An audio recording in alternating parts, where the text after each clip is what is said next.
সম্মানিত ভিউয়ার্স, আজকে আমি দাঁড়িয়ে আছি সুন্দরবন সংলগ্ন নদীর পারে।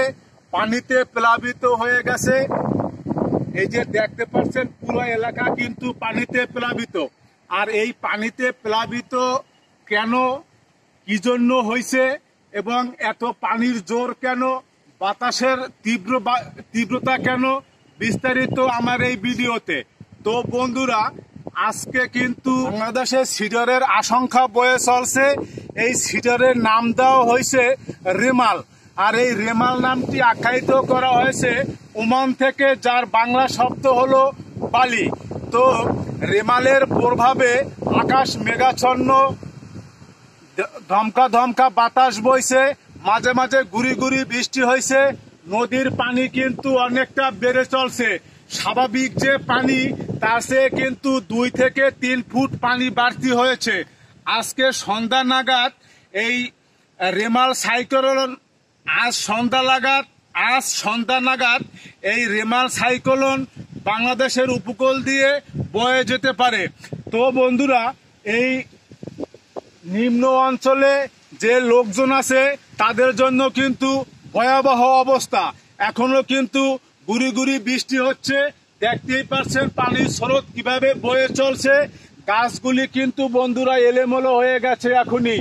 আর যদি সন্ধ্যা নাগাদ বাতাসের প্রভাব বেড়ে যায় তখন কিন্তু এই গাছগুলি এলোমেলো হয়ে যাবে, ছন্ন বিছন্ন হয়ে যাবে এই নিম্ন অঞ্চলে নদীর পাড়ে যারা বসবাস করে। তো এখানে কিন্তু আমি আপনাদের দেখানোর জন্য এসেছি যে রেমাল ঘূর্ণিঝড় শুরু হওয়ার আগে কতটা তীব্রতা, কতটা ভয়ানক, কতটা ভয়াবহতা বয়ে যাচ্ছে এই চর অঞ্চলে। তো এই চর অঞ্চলের অবস্থা কিন্তু আসলে খুবই আশঙ্কাজনক। তো সবার ভিতর কিন্তু একটা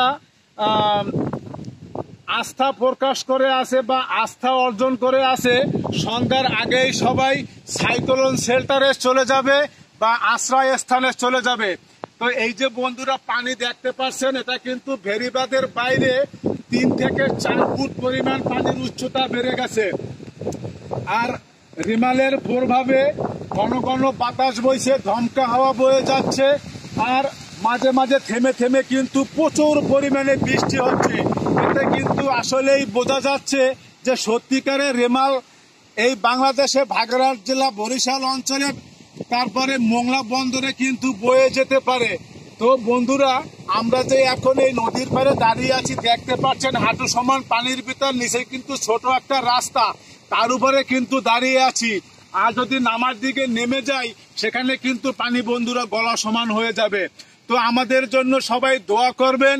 আমরা যারা এই চর অঞ্চলে বসবাস করি, আমরা যারা এই নিম্ন অঞ্চলে ছোট ছোট কুঠে ঘরের ভিতর আসি, আমাদের যেন আল্লাহ সহায় করে, আমাদের যেন আল্লাহ সহায় থাকে। তো বন্ধুরা, যদি আল্লাহ সহায় না থাকে তাহলে কিন্তু আমাদের বাঁচার কোনো উপায় নেই।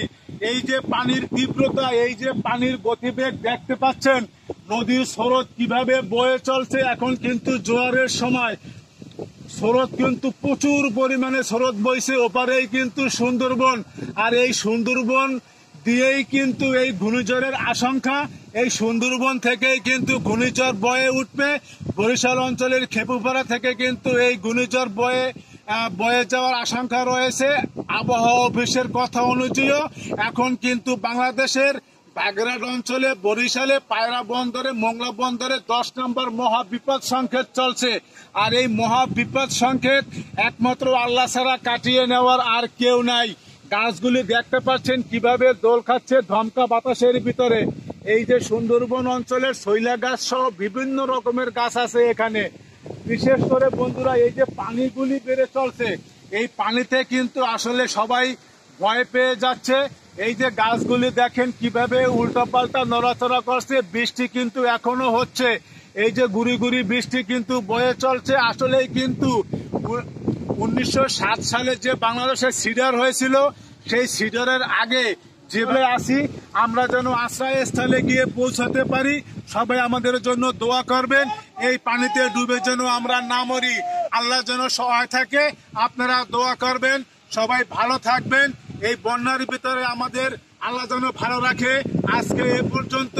বিস্তারিত দ্বিতীয় নেক্সট ভিডিওতে আবার দেখতে পাবেন।